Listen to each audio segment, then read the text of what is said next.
What's that? He snagged I saw that. It's okay. I'm not gonna hold it against you. I was just talking about. Everybody ring in the Clippers, man. We sort of have we have the core group here, but we've got some people that are missing in action along the way, and you know, it's not clear what the status is for some folks. But yeah, go ahead, Tyler. So for our presentation, we're gonna, you know, if we make a little sheet to hand out to everyone, because everyone's presumably read all of it beforehand. You know, Yeah, I mean, never presume, especially not stuff like that. I mean, I'm just kidding. It's their loss if not. Yeah, it is. But yeah, you're doing it the right way. Sure. Yeah. So, but do you want us to like give you our handout kind of and run it by you first to make sure it's good and like? I think that's not a bad idea. Okay. Not because I'm worried that any of you are going to have trouble coming up with a decent handout, but just because I can then get Maggie to make copies for us, so it doesn't come out of your pocket. I mean, it's just a little bit, but still every bit helps, and you won't have to track down a copy machine, which are becoming. I guess you use it with a printer now, or use up your ink. But yeah, I think that's a great idea. You got more you want to say before I jump into talking about this? That was pretty much it. Okay. So before our 2 days. Oh yeah, on this kind of stuff too. Yeah.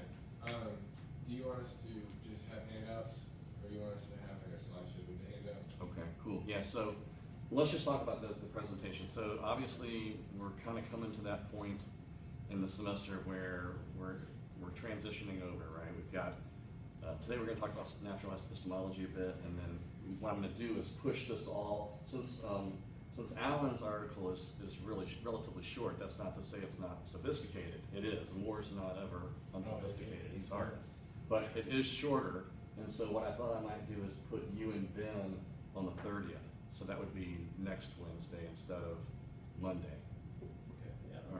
And that way, because Ben's kind of off and on too, and so one of the things that would give us 2 for next Wednesday, and then we can do the last chapter in Feldman, which I didn't really want to skip. I mean, that's relativism. My bad for not being here on Monday, but I've been fighting seasonal hay fever just gets me so badly, and I get the head, you know, the sinus headache thing, and then you get on a bunch of antihistamines, and you're a balloon on the ceiling. It's hard to be very coherent when you're on all those cold meds and stuff. So I'm still struggling with it. My eyes have been watering all day, but you just look outside, and it's like a snowstorm, you know, and you realize it's plowing. So if we can do that, if you're cool with that, Alan, and if Ben, you know, if Ben is here, then you know he can do his. I'll email him. But if you know, if he's not, then you'll have the whole time. My original plan was for each of these meetings to basically be your class meeting, right? I mean, so in terms of, I'm going to come up with a rubric. I'll sit down at the computer and come up with some general guidelines for you. And some advice, some things to do, maybe some things not to do. Then I'll get that put up there as soon as I can, because we're not meeting Friday here. The university's closed, so that'll give me some extra time. But in any case, yeah, I think a handout is always nice. It's good practice too if you're going to go to graduate school, because I've tried as hard as I can to run our course like a graduate seminar, at least in a philosophy department, the ones that I'm familiar with. And what you realize if you ever end up in that place is that the expectations are a lot different, and it's not so didactic. You know, the professor will get up and maybe lecture a little bit, but in general, you know, it's seminar style. So everybody's to have already read the assigned readings. You show up, and contributions are expected. I mean, that doesn't mean that you have to agree with everything. That's part of the fun, and so the back and forth.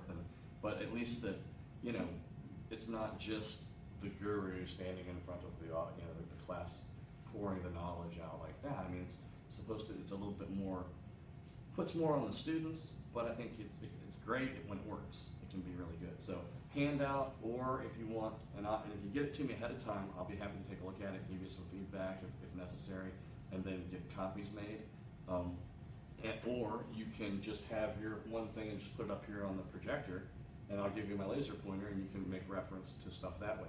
If you want to stand up here and get an actual feel for like what it would be like if you were the teacher for that day, then I think that's great. That's even better in a way, because it's maybe a little bit more nerve-wracking for folks, because you know, let's face it, public speaking is not most people's favorite thing, right? I mean, some people really do like it, and that's not an issue for them, but I bet the vast majority of people, I tease my intro students and say stuff like the first day, like, And then there's gonna be student presentations, and you should see their faces.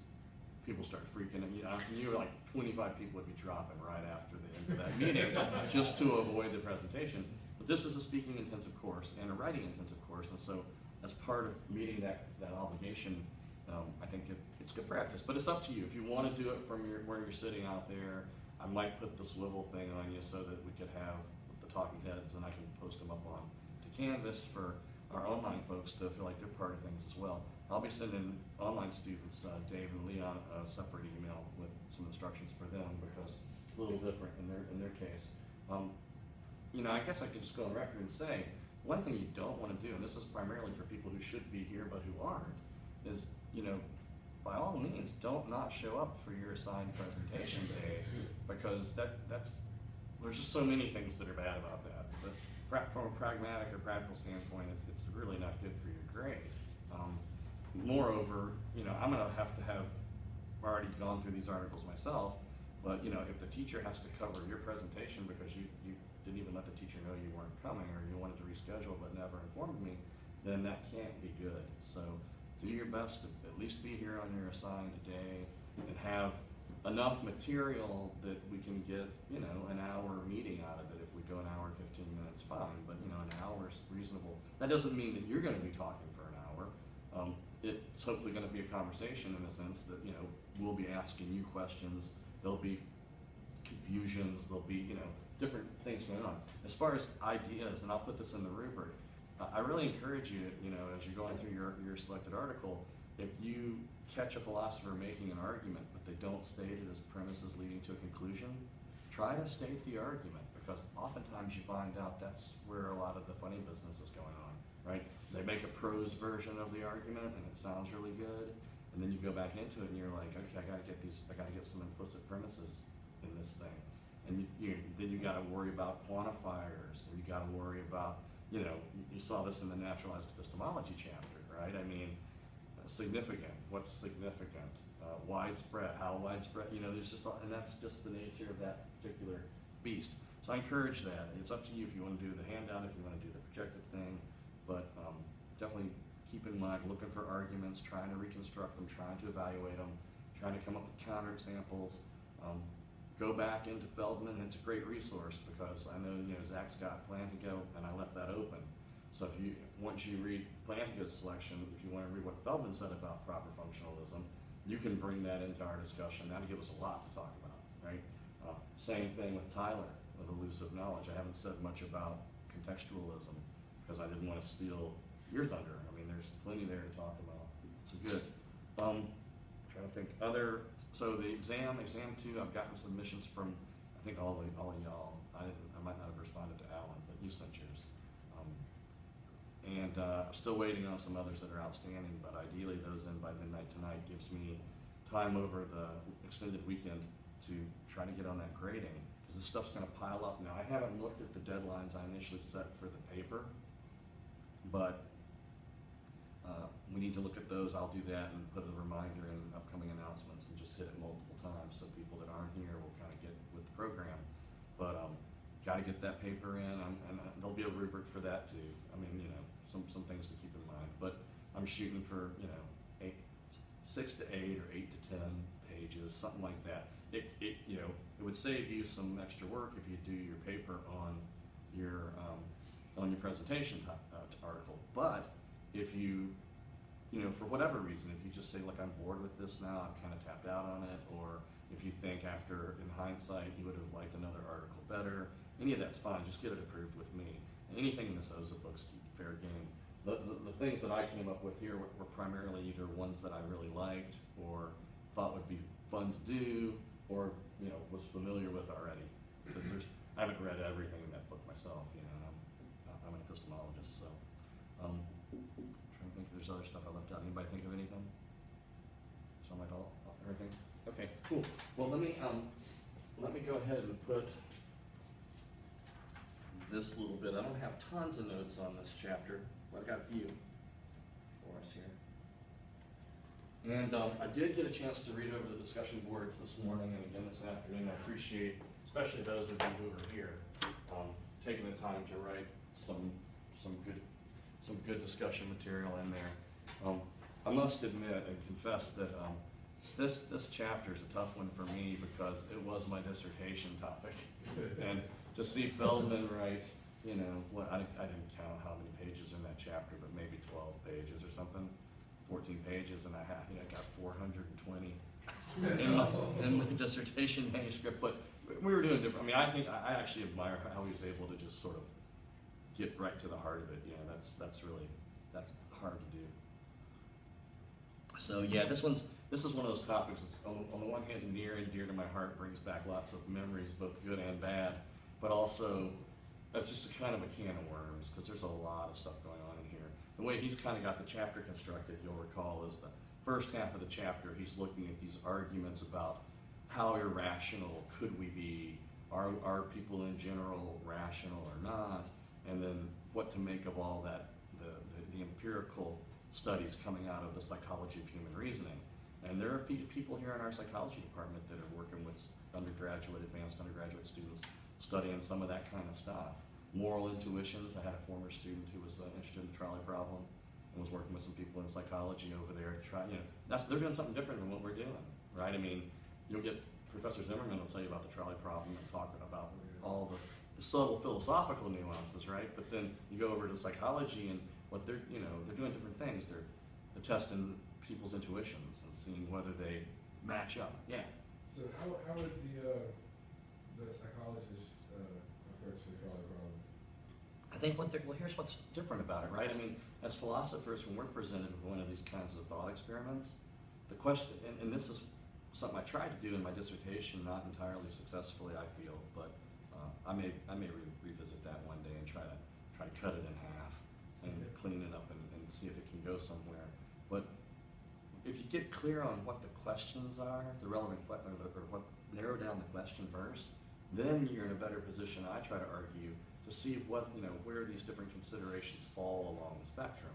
And what happens is people make these sweeping claims, and of course everybody gets real excited about science, right? I mean, and insofar as psychology is, trying to be a science or is a science, not on the order of, say, physics, chemistry, biology, but a special science, if you will, in Fodor's language, then, they're doing descriptive work, right? They're testing to see, to what extent people's intuitions vary with the cases.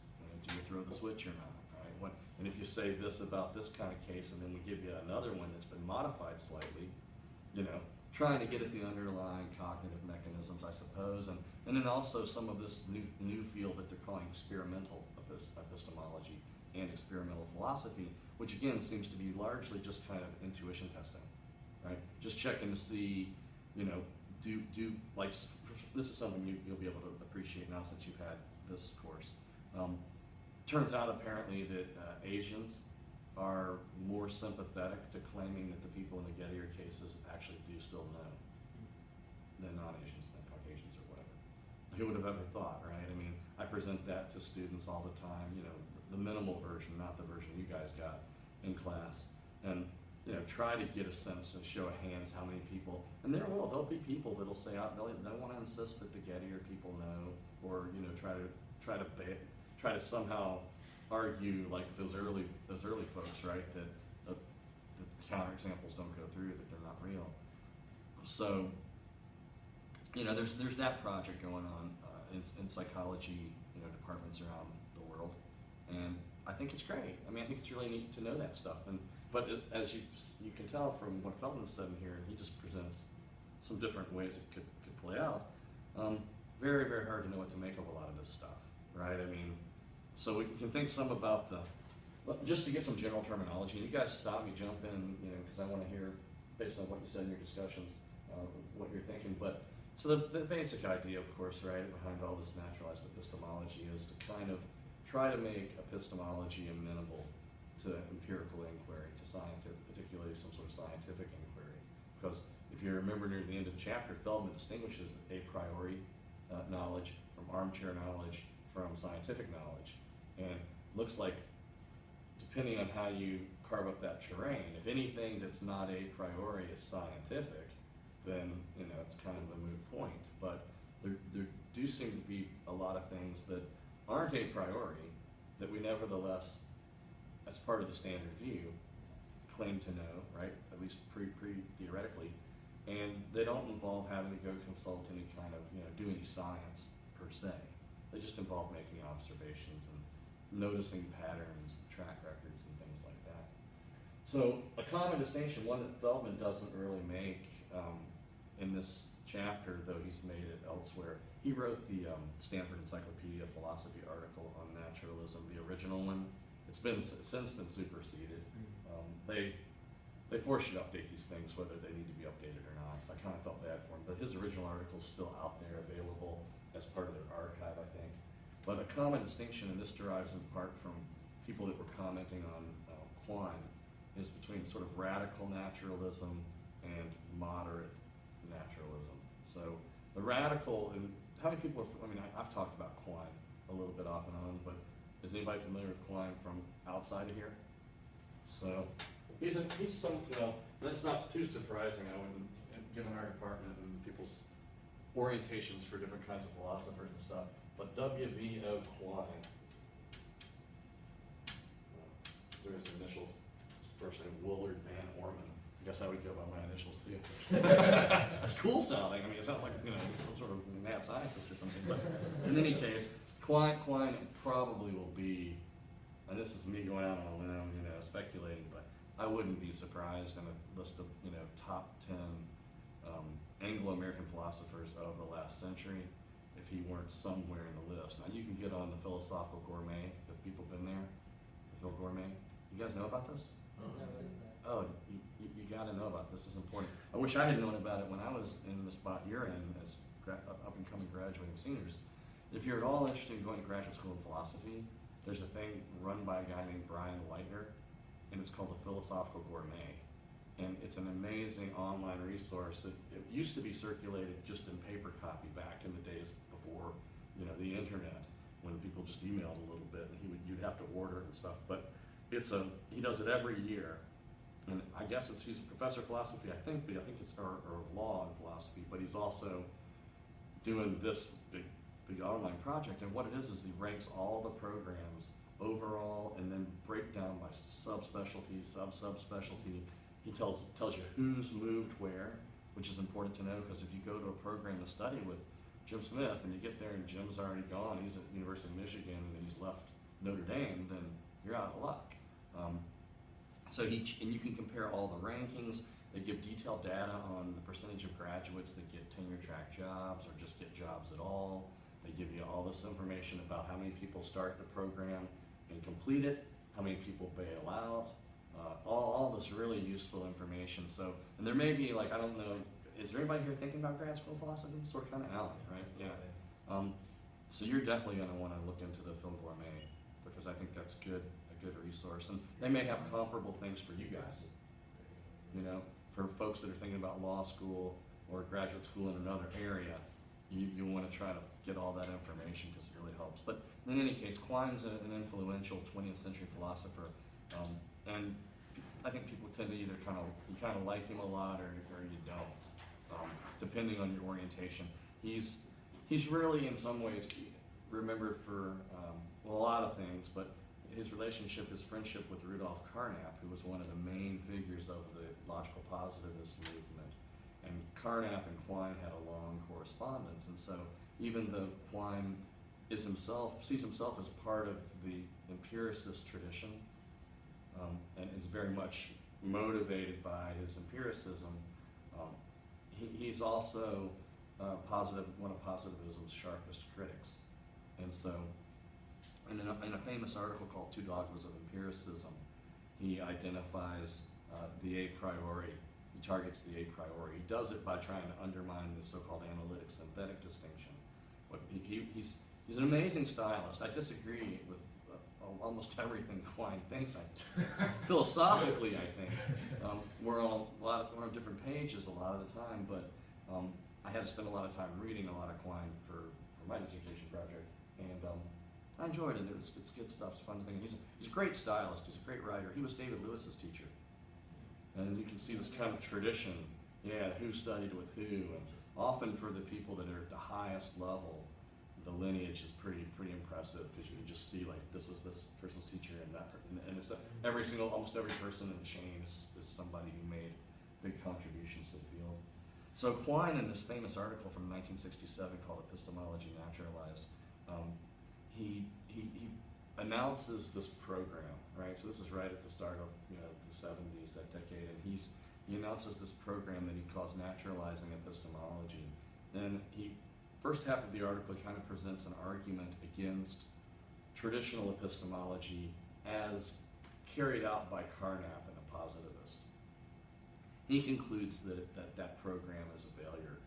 And then he sort of shifts streams, and it's almost like from the fact that approach to doing epistemology, which isn't like Feldman's at all, right? I mean, the positivists are they're doing something different. That Cartesian foundationalist approach fails, that we should abandon so basically the epistemological questions either get carried over into empirical questions, particularly a chapter of psychology, is what he says, or we have to just abandon those questions as bad questions. We're asking the wrong question, they're senseless or meaningless or something like that.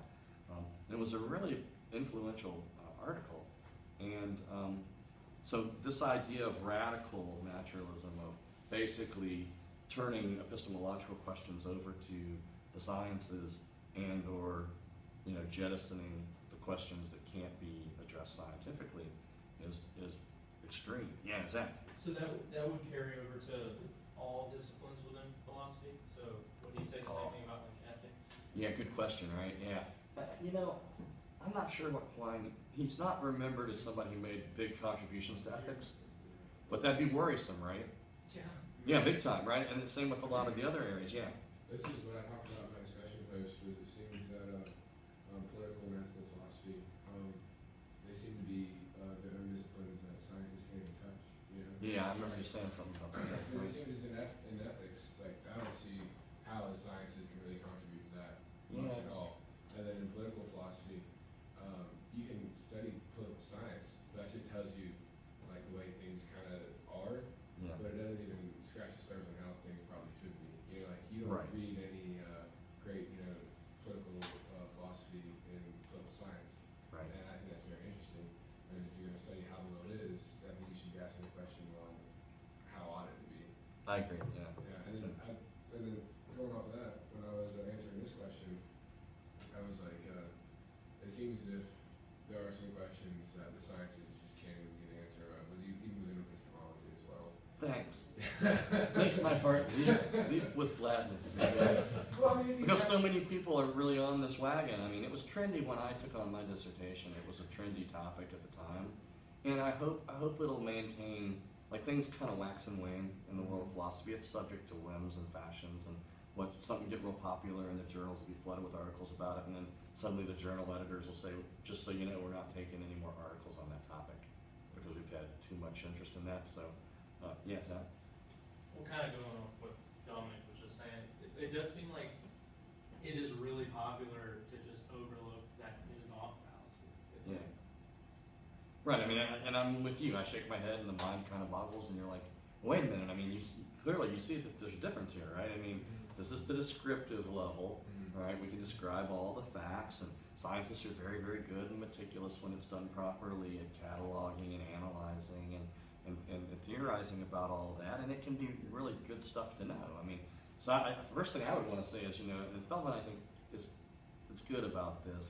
He gives the naturalists their due, right? He doesn't come out as anti-scientific, and it's like, when I first got here today, I was like, who's going to say that science is irrelevant to everything? No, I mean, nobody's going to defend a crazy view like that, because most of us also appreciate science, and we value it, and realize that it's given us it's expanded our knowledge, we think, of the world, right?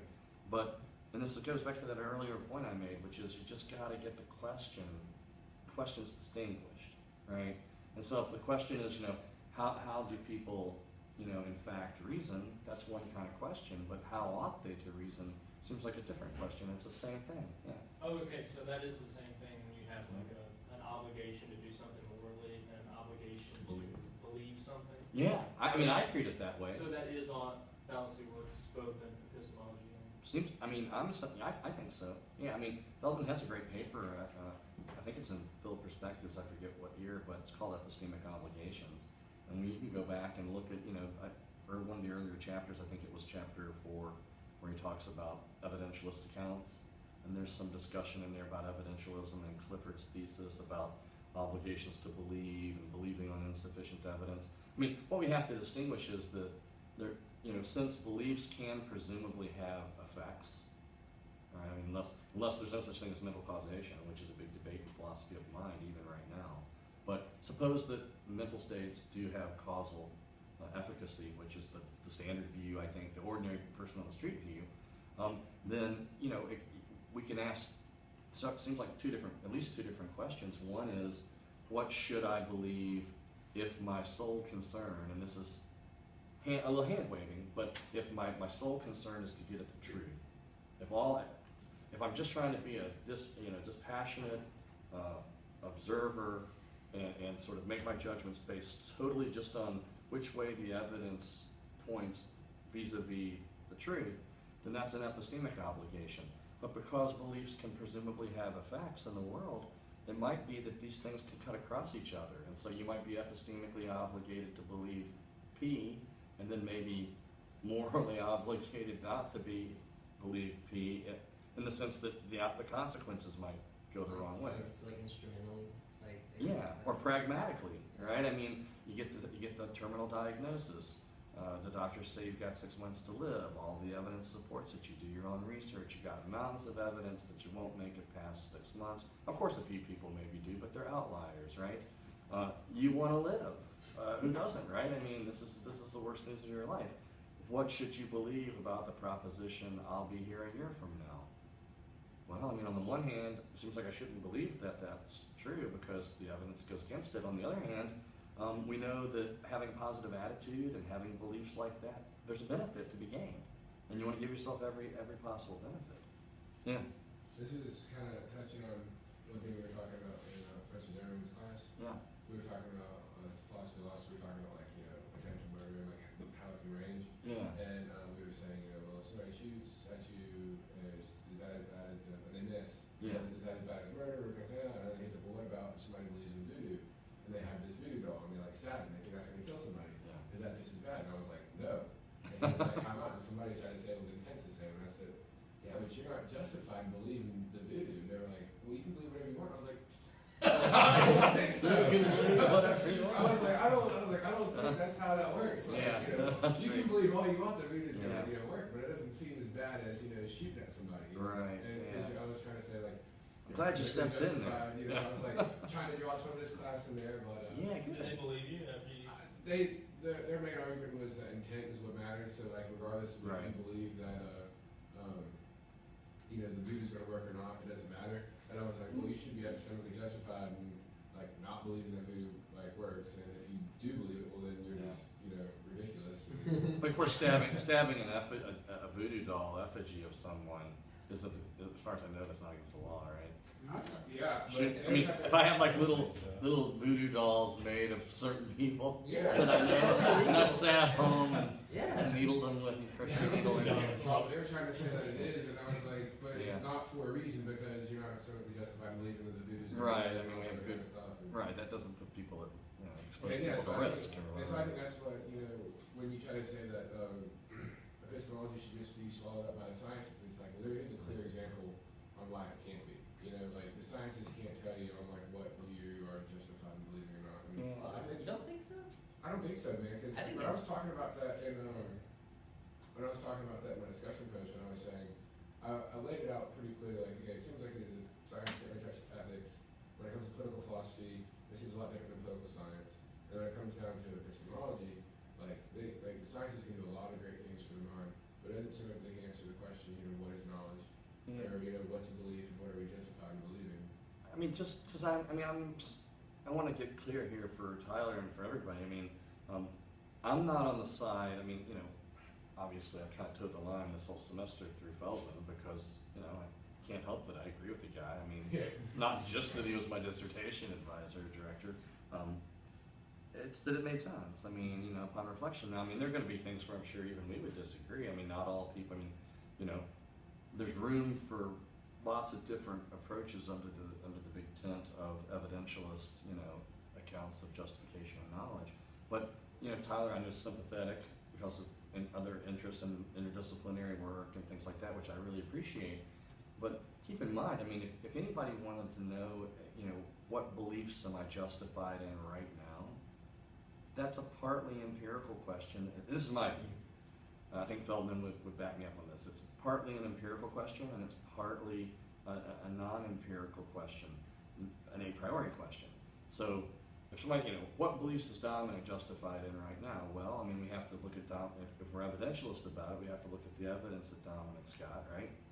And then see which beliefs are supported, right? Fit that evidence. Now, the theory, evidentialism is a completely general normative account of epistemic justification. As such, it's intended to be necessarily true. It's true. If it's true at all, it's true. It's supposed to be true under all possible, imaginable circumstances, conceivable circumstances. And so, how do we get evidentialism as our theory of epistemic justification? Well, that looks like it was done completely a priori. We didn't go into the lab. We didn't do any consult any cognitive scientist. We didn't do functional MRIs of people's brains or try to model human thought using neural networks or anything cool. That's all neat stuff, right? So we got our theory of justification arrived at primarily through the traditional old a priori conceptual armchair, example, counterexample, just like when we were going through the Gettier problem, right? I mean, we built the traditional analysis out, we thought about these wacky counterexamples, different ways in which people could fail to own a Ford and stuff like that, right?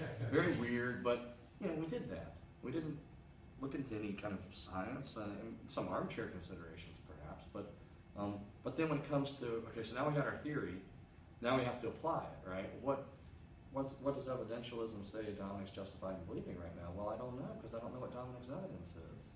Half the time I'm not sure I can tell what my own evidence is, right? I mean, it's very difficult, and that's where the sciences could come to bear, right? You hook him up to a bunch of electrodes, and you get the guys in there that scan brains for a living. I mean, I guess I'm thinking of it from a perspective of like a detective. I mean, they don't necessarily have, barring that they're using any kind of crime scene scientific techniques, like there's still a level of like, that's empiricism, that's like evidence-based. Like, it's observational for sure. So I don't think it's like, I think obviously we've gotten to the point where we can make scientific tools, so we could make scientific judgments before, or maybe not scientific isn't the right word, because science is really that specific process.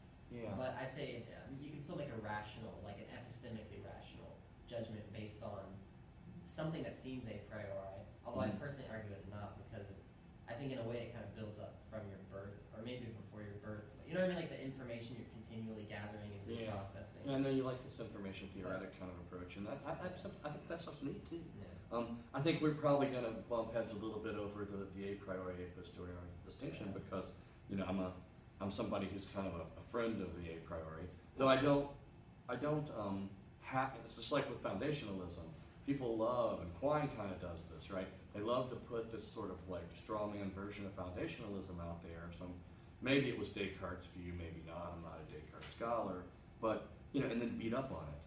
And then one of the things that I think is good about our book was, we went carefully through Cartesian foundationalism. We talked about and this is part of your exam, right? We talked about the basics and what makes them basic.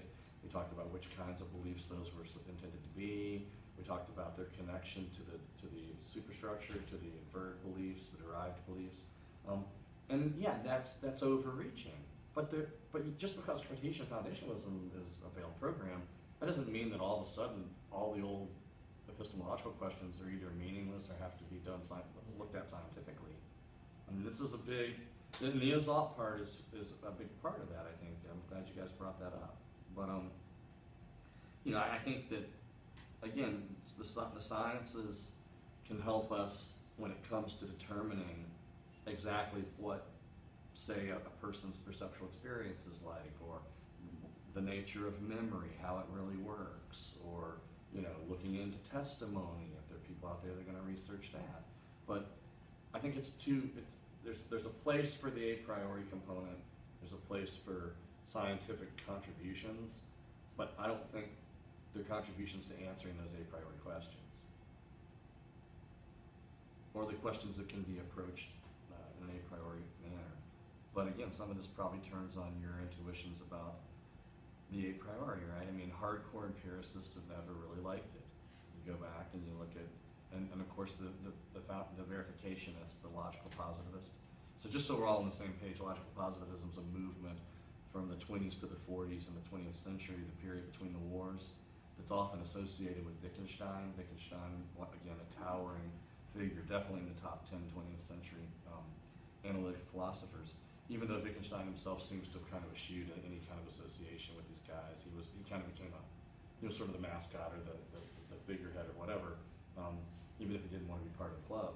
And one of the sort of the main ideas behind that was driving positivism, and this is different than like legal positivism and positivism in other contexts, but in the case of logical positivism, aka verificationism, it's this idea, it's actually it's a page drawn from the philosophy of language. The thesis is that a statement is cognitively significant or meaningful if and only if it's verifiable. Well, I mean, geez. I'm thinking that I'd like to have some Starbucks and an Advil right now because my head hurts, right? How are we going to verify that? Yeah. My mom loves me. How do we verify that one? I hope that's true. I'm pretty sure that she does. I mean, it's tough. Not to be cheeky, but I guess would you going to get Starbucks and some Advil be a verification that you wanted it? That'd be post hoc, right? Well, Well, that's what I'm I mean, saying. I'm just thinking the thought Yeah. though, right? I Yeah, mean, like, sure, yeah. but it's funny you say that because there were people that tried that stuff, like Gilbert Ryle. Are people familiar with Ryle at all? You should remember him, Alan, a little bit, from Descartes' myth. Yeah, again, kind of like sustained attack on Descartes' substance dualism. Then Ryle, he beats up on that, says what he says about it, and then he shifts streams, and he's not himself a positivist, but he was kind of sympathetic to it and kind of had gone beyond it by the time of the 50s. There weren't a lot of card-carrying positivists probably around, at least in philosophy, but it had widespread influence in other disciplines beyond the time that it was popular in philosophy. And Ryle says, that my belief that I'd like to go to Starbucks is in part constituted by my actual behavior and my dispositions to behave, which is sort of the same kind of thing, because let's face it, if you're trying to make psychology scientific and the hallmark of a science is its basis in observation and testability and successful prediction and explanation, then, we got to do something here, right? I mean, that's why people, there are folks out there, eliminative materialists, who say, look, we're going to have to just eliminate talk of folk psychological mental states from our serious going theory of reality because, they don't exist. There aren't any such things. There aren't any beliefs. There aren't any desires. Not understood as the kinds of things that get discussed at the folk level. There may be some other kind of thing that neuroscience is going to reveal, or cognitive science, or artificial intelligence inquiries into these other areas. So, but I'm squarely in the camp of thinking that and it took a long time in the dissertation to try to sort it out, and I don't think I succeeded entirely, but it was a project, right, to try to say, okay, here are three questions that epistemologists have been interested in traditionally. How well do naturalists do at either taking over these questions and trying to answer them using their methodology, their approach, or if they don't think it can be done, are there any good arguments for thinking the questions are somehow flawed, rather than that they just change the topic, right? I mean, so there's all these questions about causal connections and about reliability and about functionalism and all this kind of stuff. To me, they're fine to ask, but they have to be presupposing some background theory of what epistemic justification is. And of course, those are the externalists, right? They just come right out and say it. Or people like early Goldman, where he drops the justification condition in favor of the causal condition, and then later Goldman, when he goes away from the causal theory and he becomes a reliabilist. He's a process reliabilist, and he says, oh, no, now it's all about beliefs that are produced by reliable belief-forming processes. Right? By that time, he doesn't drop the justification condition. He analyzes epistemic justification as just that. beliefs produced and sustained by reliable belief-forming processes. So anyway, I want to get some of this. We won't get to all of it. I really enjoyed these kind of classes like we're doing now, where it's more conversational. But I feel bad because I've got at least a little bit in the way of notes to project that might be fun to think about. So, a couple questions. What is the nature of epistemic rationality? Are human beings rational? The first question seems to me to be an a priori type question, a question that can be answered by doing conceptual analysis, by considering thought experiments, by the method, a counterexample method that we're familiar with, like with the original traditional analysis of knowledge and the Gettier problem. The second question, are human beings rational? Well, I mean, it presupposes an account of what rationality is. Where do you get that? Well, you answer question one, right? And once you, with that answer in hand, then we look out and sort of say, okay, what do you mean are human beings rational? All of them? Clearly not. None of them? Well, we hope not. Hope some of the rational ones are here in the room with me, right? So what are we talking about here? I mean, you know, this is, getting the details right is really hard, right? Because the quantifier makes a difference. In general, all right, well, what, like more than 50% of the time, more than 50% of the people get the right answer? I mean, so it's hard to, in any case, so there are these, he discusses these three things, right? There's the Wason selection task, which is the conditional reasoning thing.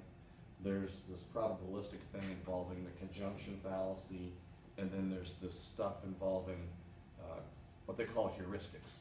Nisbet and Ross are famous in this area. They're psychologists, and the idea is that human beings, you know, from an evolutionary perspective, we've evolved a big brain, right? And the brain is not fast like a computer is, right? Where essentially you're limited only by the speed of light. The brain's slow relative to, say, what computers can do, but the brain spreads the load. It's distributed processing, it's parallel processing, right? So it's like running, it's like all these things running synchronously and asynchronously, holding hands and passing messages and stuff. And that's the complexity of the architecture of the brain.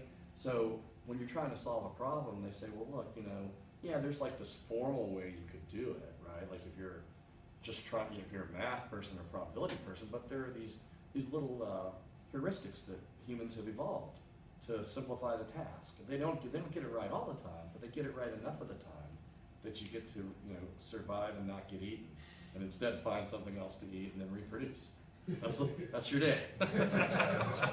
That's pretty much your day. So do people have, I mean, before we start looking at this, what any of this means in terms of are we rational or irrational, questions about how the tasks are supposed to work, because that literature is voluminous in psychology. And I read as much as I could handle when I was going through this, you know, but if I had wanted to be a psychology of human reasoning researcher, I probably would be doing a PhD in a psych department, right? Because that's where a lot of this is being done. But they are still availing themselves of normative principles, right? When they conclude that the conditional reasoning people, the people in the selection task, get it wrong, and like a lot, right? I can't remember what percentage, but wasn't it like only like 4% get it right? Involved. So yeah, so psychology has helped us discover, as if we couldn't tell just by teaching kids philosophy and watching them do logic, that people struggle with this stuff. It's hard, right? I mean, yeah. And it almost seems like you wonder if studies like that are really valid because, I mean, like Feldman seems to argue, it could be the case that they're just not understanding what's being intended to test. Like they don't understand the question. Exactly. They don't understand really what they're doing. Because like the beer thing, right? Yeah. If the person's drinking a beer, then they're 21 or over. You got to evaluate that conditional using a bunch of those little two-sided cards. Because like when I spent a lot of time in the psych department, I mean, they had us go through a lot of those tests, and then after that, I was like, oh, okay, all right, I just didn't understand. What was being asked? Something, yeah. blah, blah, blah. I think that's fair enough. Yeah, that's what one. you're asking a different question. But you Yeah. also had the cases where it's like you read the question right and you still are like, oh, it got me. I mean, right? I've had that, like the conjunction fallacy. Like I ended up reading the question right, and then like you know what the question. There's no ambiguity about the question. Oh, you yeah, still yeah. get- yeah. So I feel Yeah. like No, people That commit is a the big conjunction one. fallacy left and right too. that one's really easy Yeah. to make if you don't understand. if you're not thinking about, you know, obviously the probability of A and B can't be, it has to be equal to or less than the probability of A when you look at it Yeah. from probabilities, but like you said, that there people might be matching to a prototype rather than taking a strict, I mean, let's face it, how many people, we're human beings, we're not Spock and Commander Data here, you know, I mean, you know, the first thing that comes to my mind, I mean, I've got friends like this that are math people, and, you know, I'll come across something and ask them about it, and they're like, oh yeah, this is easy, this is just a system of equations, you set it up like this. I'm like, I mean, I don't think that way, you know, I'm not a math person, so I have to go a lot slower, and I can get it wrong. That was one thing I did kind of have a weird feeling about. It seems like he was trying to say that wasn't, like, he kept saying like that's not irrational, like making the Yeah. conjunction fallacy, but I mean, Well, I mean, because look at this, how he does it, we can just jump to that one, but he says, where is it? the way he explains it is just like, oh, humans have an easier time making a narrative that is like Lynn being a feminist and a bank teller, which has nothing to do with rationality though, so it's still irrational. Well, so here's using different rules over on D3 on 164. He says, the more like a typical a thing is, the more probable it is that it's an A. Yeah. Right? That might be, so that could be wrong, right? It's obviously going to give you the wrong answer in this case, right? Because it may be that she's as described as a bank teller and a feminist activist or whatever. She's more like the typical person like that than just a typical teller, but nevertheless, the probability is still what it is. Yeah. Oh, and then the end of the chapter, or the last paragraph there, right before D3, using different rules. Yeah. He says like, not knowing your memory works that way and is apt to make that mistake. That doesn't show rationality, but to me that's epistemically irrational if you don't know your brain is making these consistently irrational mistakes because of a heuristic or bias. Like I feel like discounting that as irrationality is kind of missing what irrationality and rationality means. It's like it's like looking at this is the salient stuff, right? People have an easier time recalling words, first letters, right, than third letters. Which, you know, I mean, I'm not a psychologist, but try it on myself. Yeah, I tried it on myself. It seems right. I mean, it is harder, right? It's easier to come up when you think about the first letter of a word than to try. And certainly to estimate probabilities based on recall bias or salience or something, right? How would that be irrational though? I don't Well, know. that's what you guys are going to have to figure out, right? It I mean, doesn't seem like improper reasoning. It just seems like it your means short-term memory. it means your brain is like systematically warping the information in a way that doesn't represent it. Like it's like think of like an optical illusion. Like I'm trying to think of one that's like the one where there's like a cylinder and the shadow in one place on the tile is the same color as the other tile. You know what I'm talking about? and that's the thing about a lot of those perceptual illusions, right? Is once they've been explained, you still, for the life of you, it still looks that way. Or but the spinning ballerina one. Yeah. It's like I Right. feel like you just I think there's a response to Zach that'll be satisfying, maybe to both of you. My take on it is, are they? Well, to be clear, I mean they're getting it wrong. So we Yeah, got to that's admit irrational. that, right? But I mean, you can be an evidentialist following all of your evidence and get it wrong. sure. Right? I mean, evidentialism doesn't say if you're an evidentialist, you're bound to arrive at true beliefs, come what may. It just says something like, well, I mean, you know, it's the best we can do. So follow your evidence, but you can have misleading evidence, you can have incomplete evidence, you can misevaluate your own evidence, which happens a lot, right? Like people think they've got evidence for something when they don't, or they fail to recognize they've got evidence for something when they do. Based on, like, you know, the mother who just can't believe that her son would ever have done that. Well, I mean, Oh yeah. I mean, it's your kid. But look at Tommy, you know? Covered He in looks blood. like the kind of kid that sets fires, you know? It's that kind of thing.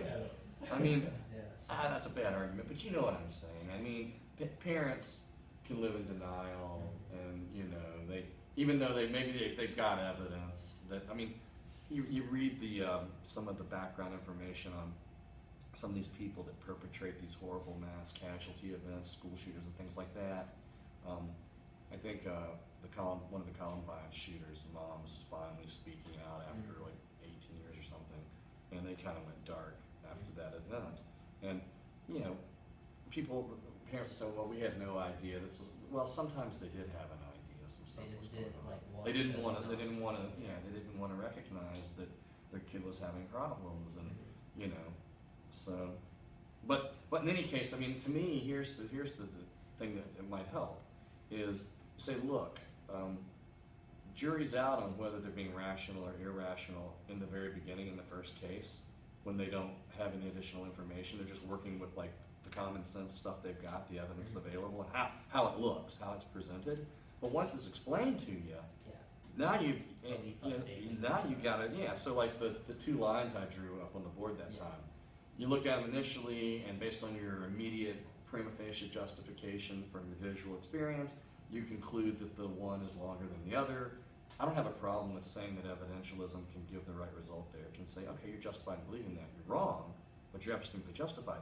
Now the psychology professor steps in and says, oh, and by the way, measure the 2 segments. Notice it's just the arrowhead directions that are kind of throwing you off. And this is a trick that your eye-brain system has evolved, you know, probably to help you keep from getting eaten. Back when, you know, we were running away from things a lot. When things were chasing us and eating us all the time, right? Early hominids out in the Serengeti or whatever. That's the way Quine likes to talk, right? Bombarded with sensory stimulation. Well, that's another thing is I thought it was interesting that he brought up the evolutionary arguments Yeah. later on. Because I feel like, Show you to that. me, it's like all of this should be, ideally would be framed in an evolutionary. Yeah. Like, just Yeah. I mean, because that's how it came about. You know? right, right. I mean, Not that it has to necessarily like, all hinge upon that. You can still have the like epistemic Yeah. analysis, but I think like tying it to that Right. initial root Yeah. can be useful. so I mean, and we have to go through these carefully, and there's so many different ones. But like in the case of conditional, I mean, look, you don't have to have spent much time in a philosophy class that's primarily non-philosophers, like big intro courses with 80 or 100 people, to realize that people have a really hard time with this. If P then Q, P, Q, what's that called, guys? Modus Most ones great, just make sure. Gotta do that as part of the capstone obligation. Making sure you're learning, all right? You know, we're gonna do this one. And that's gonna give us that, right? tolerance. Modus tollens, yep. So this is affirming the antecedent, denying the consequent, and these are both valid, and they're good. Any argument that has that pattern is a valid argument based on its logical form. But here's the thing that students can't see. They can't understand why this one right here and this one right here can't understand why these aren't good too. This is denying the antecedent, and this is affirming the consequent. People affirm the consequent all the time. Yeah. So these are good, these are bad. Well, it's just like, well, I don't understand the difference. It's like, well, and here's where something that was said in there about how when you make the examples more concrete, it turns out that really abstract reasoning is just really hard. It's the same reason advanced mathematics is hard, right? Logic's hard. 310's a tough course. It's not fun. It's not fun. Come on, you were raving about how wonderful it was. I think I must have, I don't know, the dream or something you had. Now, Zach, did you have it with me I did. online? Yeah. Yeah. It was really difficult. Yeah. I tell you what, but that's- Professor Bachberg does a really good job of making sure everybody's like on the same page. She's good. Yeah, she's Yeah. really good. Yeah, it was difficult, but I mean, I'm not saying difficulty, necessitates it being bad. I mean, it was a good class, which was very challenging. It's challenging. Yeah. Yeah, and see the thing about it is like some people you can throw them a math book or logic book, chemistry book, and they're just like self-study, and they can learn it, take the quizzes, and be fine. But the vast majority of folks need to have a teacher. They need to be in a classroom. They need to get in groups and do a little work. Go to the board. Mhm. When they get stuck, don't just have somebody race in and solve it for them. Because that's always been my take on a bad math education. I mean, I don't understand how to do number 7, and the grad student goes to the board and just does it. It's like, look, I know you can do it. You're getting a PhD in this stuff. I want to understand how to do it. How did you know that you could go from here to here? That makes sense in your mind. So yeah, when you make these more concrete, though, if you say something like, if Jones is in California, or if Jones is in Hollywood, then Jones is in California. Assuming I'm talking about Hollywood, California. So if it's in Hollywood, it's in California, he's not in Hollywood, right? Does it thereby follow that he's not in California? Well, no, he could be in Marina Del Rey or Santa Monica, right? If Jones is in California, Hollywood, then he's in California. He's in California, therefore he must be in Hollywood. Well, no, that's no good either, right? Whereas these work. These will work and these won't. So yeah, people mess up conditional reasoning a lot. But I mean, to me, that wasn't something I necessarily needed. I necessarily needed the psychology of human reasoning people to tell me. I mean, I just saw it from doing philosophy, teaching logic, and watching people, make mistakes a lot. So here's some arguments. The people are irrational argument. People frequently give incorrect or unreasonable answers to questions such as those just described. Those are the 3 tasks. If that's true, then people are significantly irrational, so people are significantly irrational. Now, bear in mind that, I mean, it's not, this always bothered me back in the day when I was writing on this stuff, was that, I mean, is there some sort of underlying agenda here that we have to defend the idea that people just inevitably have to be rational? I mean, I look around and I think, wow, there's a lot of irrational people. And we have Look at the that driving. experience. People doing stuff that makes absolutely no sense. Going up Walker, it's one way, right? And you're going away from New York Pizza.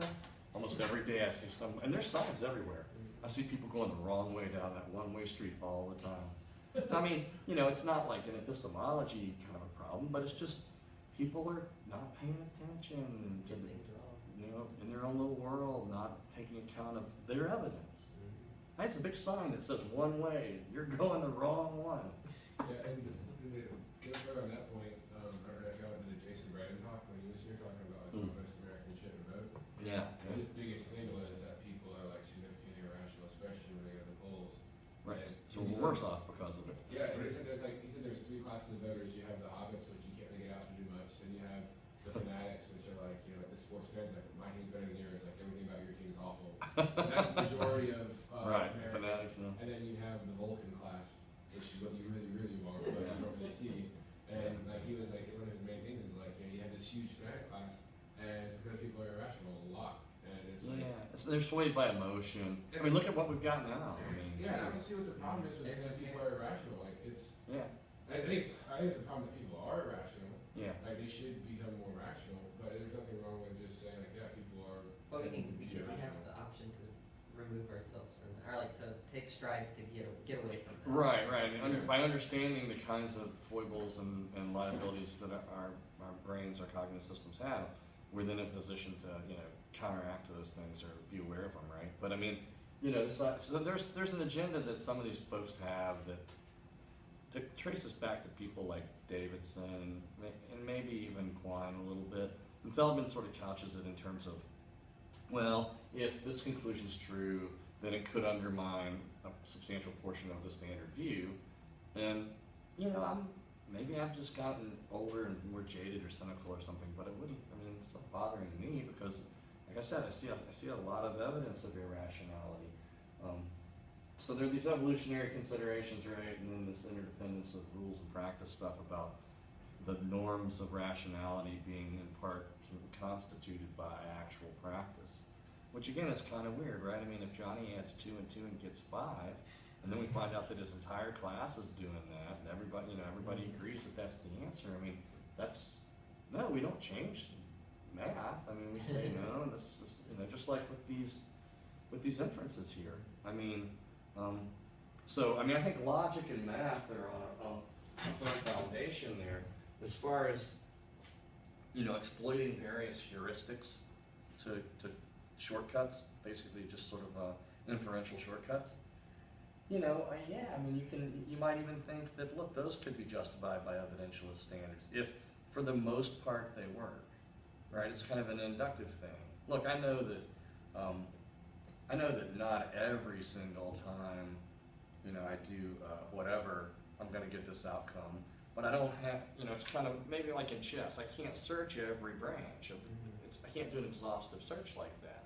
It's computationally, the load's too big. I can't do it. So what I have to do is I have to have a few strategies, right? A few moves that I know that I can rely on here or there. And there might have been a better move out there that was overlooked because I'm not a computer. So, but as far as the evolutionary considerations, right? If one's true, if people frequently give incorrect or unreasonable results, then so this evolutionary argument. I thought that was kind of funny. Yeah, people love this stuff, though. How could people think evolution produces this optimal process? Like that just is. Yeah. I feel like they don't understand it if that's the case, maybe, because it's more definitely ad hoc in the way it produces outcomes. Yeah, I guess another one of those kind of like appeals to scientific theory to kind of come in and rescue us here and get us out of this quagmire that we might not even really be in. It's hard to know for sure. Again, because it's sort of imprecise. I mean, evidence of widespread irrationality. Yeah. So what were we supposed to think, that it was just in the cards that we had to turn out rational? I mean, it takes effort. It takes work, right? To pay attention to your evidence and to follow your evidence, right? So this evolutionary argument: human beings are the product of millions of years of evolution. Having most of justified beliefs has survival value. If 1 and 2 are true, then it's not the case that people are significantly irrational, so people aren't significantly irrational. Well, I agree with it, the main point, which is that, well, I mean, millions and millions of years of evolution are, geared at getting things that are well adapted to their environments, I don't know what. Now, Klein says things like, look, and Feldman kind of couches it a little bit this way too in his discussion when he's trying to make their case for him. Is, well, look, we can't be completely wrong about all these things we believe, because then we wouldn't have made it this long. The fact that we've made it this long and that we're here, isn't that some evidence for thinking that mostly we get it right, or mostly our beliefs are true? And keep in mind, there's also a difference between getting it right or getting the true conclusion and being rational. Again, this is the break. This is the truth connection. What exactly is the nature of the connection between what you're justified in believing and the truth? And it's not like, okay, I'm justified in believing this, therefore it's got to be true. It's something different, right? It might be that it might not be much better than these attempted defenses of induction that kind of fall short or come up short, right? I mean, what are the alternatives to following one's evidence? Well, there's the tea leaves and the magic 8-ball and asking your friend Billy, who doesn't know anything about anything, right? That's not going to get you. Those are horrible. Those are way worse. I mean, and with an analogy with induction, there, same thing, right? I mean, over time, if they were to be reliable or be good, induction would find them and then sanction them, right? And you like to think that your evidence is kind of like that too. It may not self-correct in time for you to, make a change or get the true belief before you get eaten or whatever. But that seems to me like that's just kind of our predicament that we're in. And another one here that I'll show.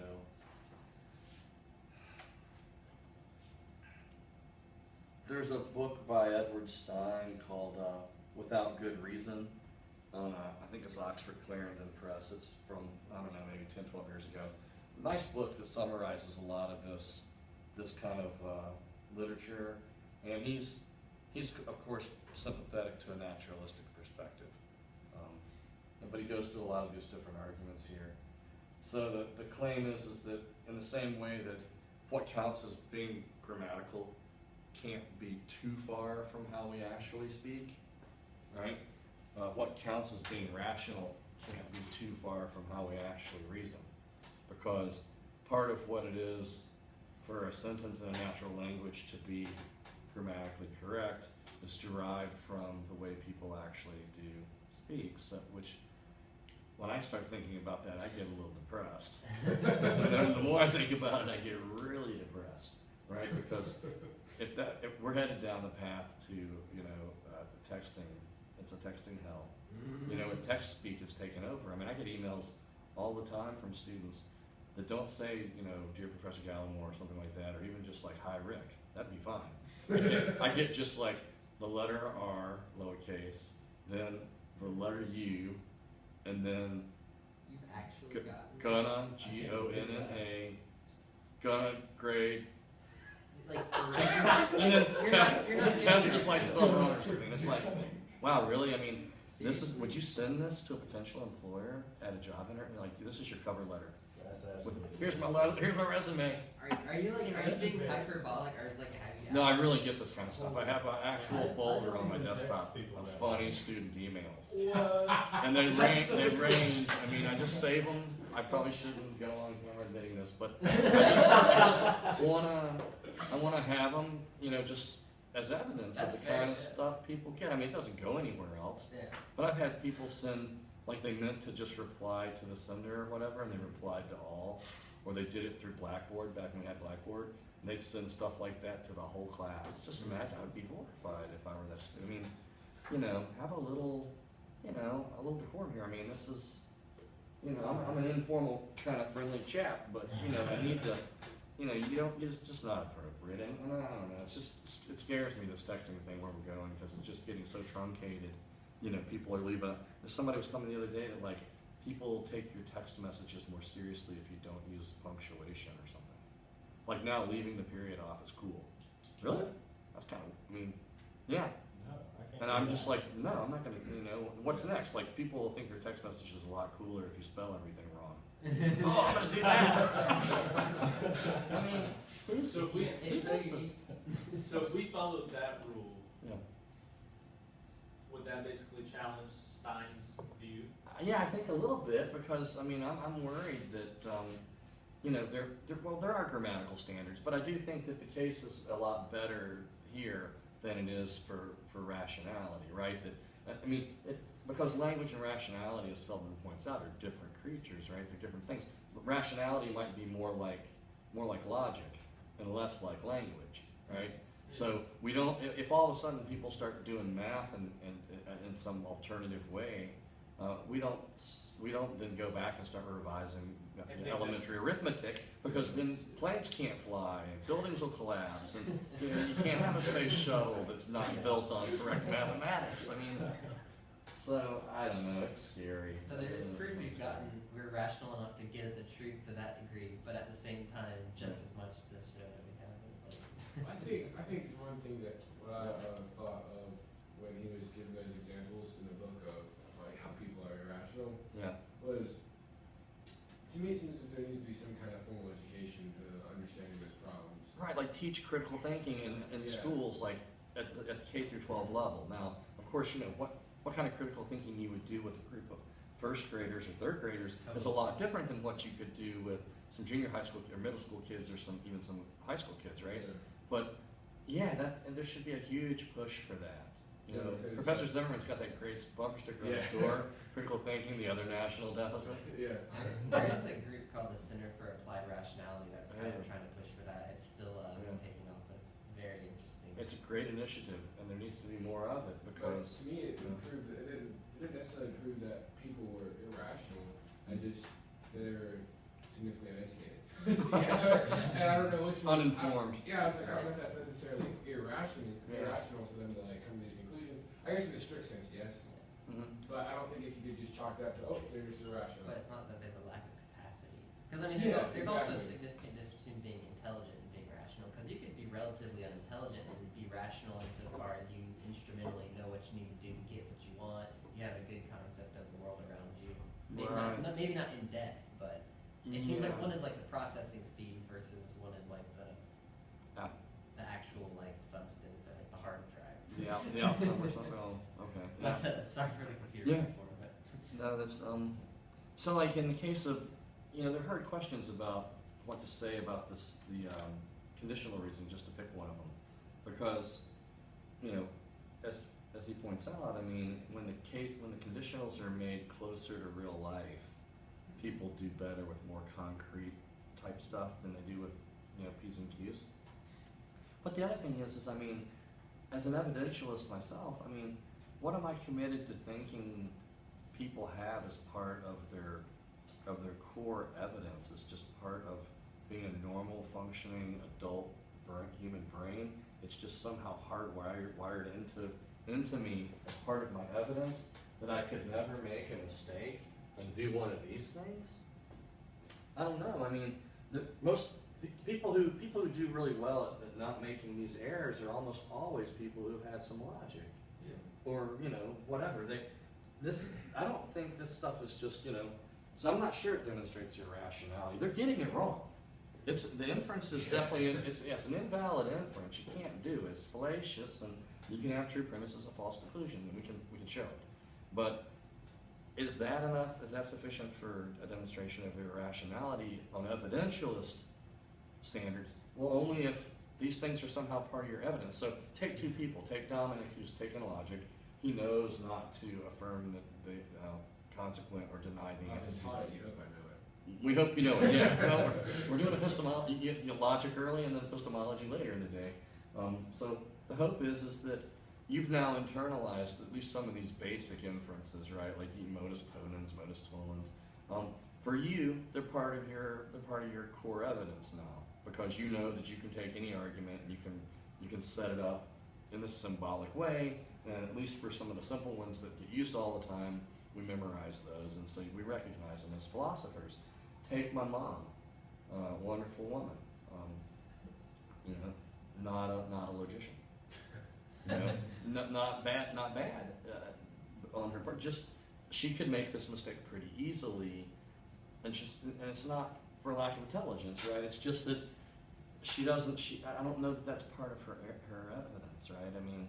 And if you explained it to her, Yeah. Then she probably. would definitely get it. Oh yeah, totally. Like if in Hollywood then in California, like that. Mm. I feel like if anyone was presented it in that way, they would probably Then they see it. get it.